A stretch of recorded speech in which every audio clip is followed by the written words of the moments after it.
Плювал релеф.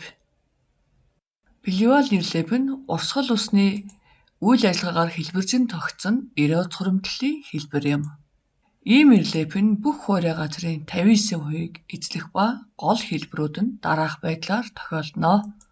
Гуй жалга нь гүн нь 10-аас 12 м, заримдаа 80 м, урт нь хэдэн километрч хүрдэг.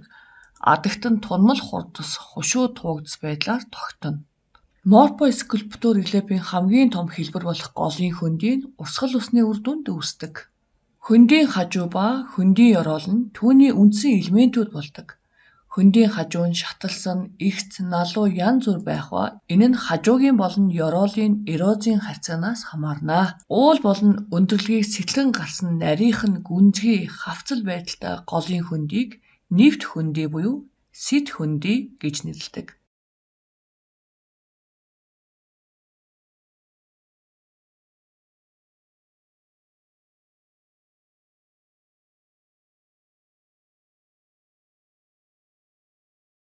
Хуурай голдрол голдуу цөл газар их тохиолддог төр зуурын урсцаар үүссэн релефийн хэлбэр юм.